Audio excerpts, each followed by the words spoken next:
নোয়াখালীর মাইজদীতে প্রাইম হাসপাতাল লিমিটেডে ভুল চিকিৎসায় ইমাম হোসেন বাবু নামের এক যুবকের মৃত্যুর অভিযোগ উঠেছে। নিহত ইমাম হোসেন জেলার সেনবাগের খাজুরিয়া ইউনিয়নের কেশারপাড় গ্রামের বেলাল হোসেনের ছেলে। স্বজনরা জানান, বিকেলে অসুস্থ হলে প্রথমে তাকে স্থানীয় একটি ক্লিনিকে নেওয়া হয়, পরে চিকিৎসকের পরামর্শে প্রাইম হাসপাতালে ভর্তি করা হয়। তবে অভিযোগ ওঠে, রোগীকে কোনো পরীক্ষা ছাড়াই ইনজেকশন দেওয়ার পর তিনি মারা যান। এ ঘটনার প্রতিবাদে বিক্ষুব্ধ জনতা বিক্ষোভ করলে পুলিশ পরিস্থিতি নিয়ন্ত্রণে আনতে 7 থেকে 8 জনকে জিজ্ঞাসাবাদের জন্য আটক করে। হাসপাতাল কর্তৃপক্ষ অবহেলার অভিযোগ অস্বীকার করলেও পুলিশ জানায়, বিষয়টি নিয়ে তদন্ত চলছে।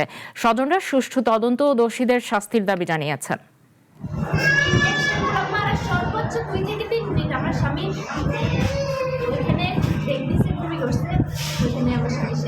এখানে পরিকল্পিতভাবে আমাদের লোকটাকে আমাদের বাইকে মেরে ফেলছে। আপনারা যেটা শুনছেন, একদম সত্যি না। আমার সাথে আরমো সাহেব ছিলেন, আমাদের অফিসের কলিগ ছিলেন। পরিস্থিতি শান্ত করার জন্য তাদেরকে বলছি সুপ্রিম নিচে আসেন।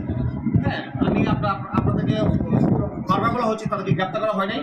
পরিস্থিতি শান্ত করার জন্য তাদেরকে আপাতত আমাদের কাছে রাখা হয়, তাদেরকে কোনো হ্যান্ডকাপ রাখা হয় নাই, তাদেরকে কোনো গ্রেপ্তার